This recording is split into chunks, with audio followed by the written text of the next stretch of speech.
Now you can see all these documents and the decision of the Soviet Communist Party's Central Committee as of the 5th of March 1940, stating that they must be executed by shooting. You can see the signatures of Stalin, Molotov, Kalinin and others on this document. These documents are, no doubt, the finishing touch when we know we have the whole set of documents, from the main decision which orders to perform these actions to the execution per se.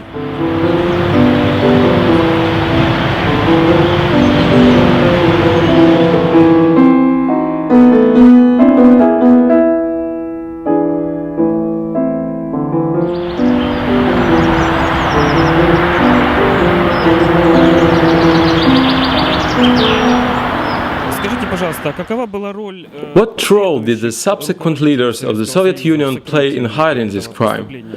After Stalin died and the Khrushchev thaw started, it nevertheless was kept secret.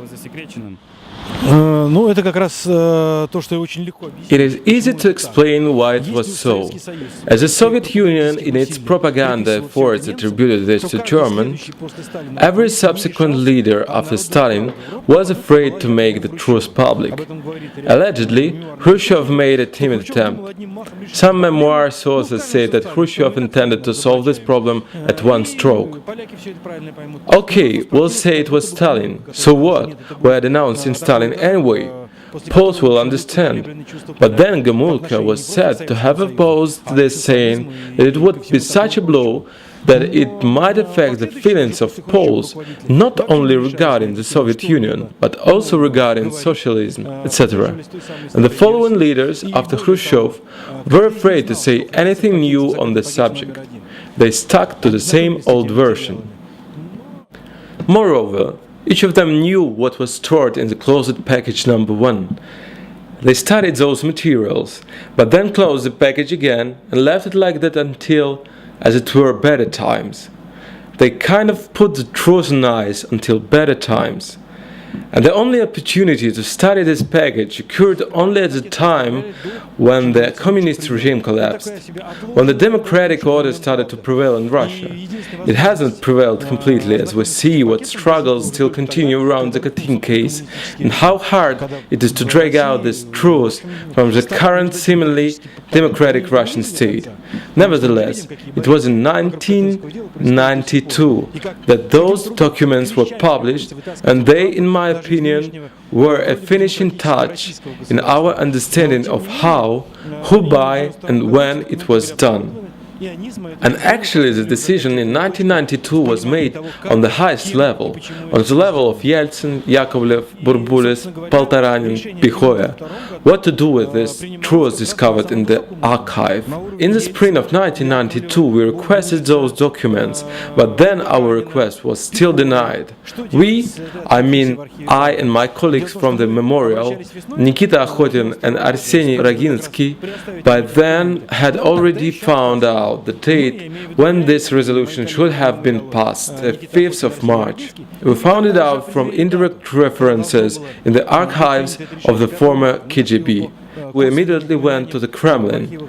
Actually, we came right here, the one of those buildings of the Kremlin, and we tried to get this resolution. But our attempt failed because then there was still no decision by the Russian leadership that would allow publishing those documents.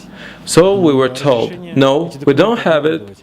There is a paragraph of the resolution dated the 5th of March, but the content is unclear. It simply says, a case of NKVD. It appeared that everything was stored separately. There was such a form of storage which we knew nothing about, called in the closed package. And only in summer, when there was a constitutional trial against the Communist Party of the Soviet Union, did the Commission, including Volkogonov and Pikhoya, open this package and report to the President. Then the top leadership made a decision to publish the documents immediately and, of course, to provide the Poles with the same materials. If we are talking about shifting the blame onto the Nazis, there's solely the initiative of some pseudo-patriots who do not want to recognize the Soviet guilt. As for Kharkiv and Kalinin, there were no doubts for the one reason that nobody knew about them until 1990, when the documents about the transfer of Polish prisoners of war to the disposal of NKVD were discovered in a special archive. There was a lot of work done by Yashbarovskaya, Prosodanov, late Zoria, and Anatoly Prokopenko, who was the director of the archive and who provided those documents. Based on those documents, they concluded who executed the sentence, everywhere, including Katyn, by the way. But those were the documents that showed where the prisoners disappeared. It was clear that they were executed by shooting, but there was no main document saying who and how made the decision. As for Smolensk, individual, fervent pseudo-patriots cannot use those arguments for one simple reason. All of them are built on sand.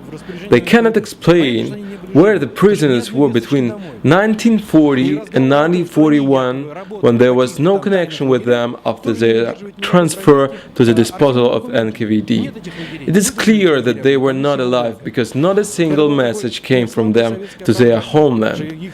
And talks about them working in some special camps are not confirmed by the archive documents either. There were not such camps. They were made up by the Burdenko Commission. It was such a weak Soviet excuse that the Germans shot them. But how did the Germans manage to lay their hands on them to execute them? They had to capture them at least. These pseudo-arguments by the so-called critics of the admission of the Soviet guilt are childish and very weak.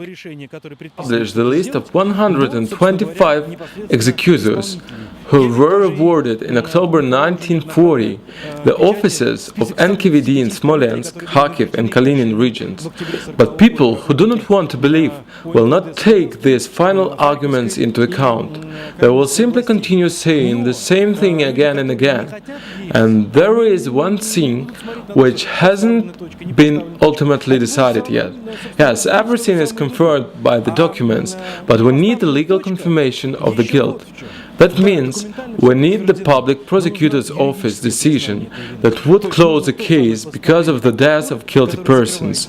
And we have a big problem with it because the public prosecutor's office made the resolution secret. That, by the way, is a violation of laws that we have, both Soviet and Russian, which forbid to hide information about mass repressions.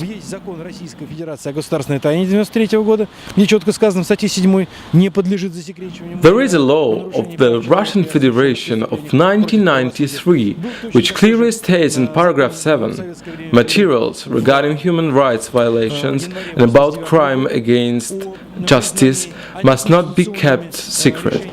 There was a similar law in Soviet times, which was passed in January 1989. It said that decisions by so-called Troiki, Dvoiki and other non-court authorities were anti-constitutional. And Poles were convicted by exactly this kind of authorities. And they, of course, are subject to rehabilitation. But this rehabilitation has not happened. The current Russian Public Prosecutor's Office refuses to complete such rehabilitation, and this is also a violation of law. From this standpoint, it is early to say that everything is finalized. We must remember forever those who are buried here. We mustn't forget these people. They were slaughtered like animals. They were not ready to die. There was neither a funeral nor a funeral repast.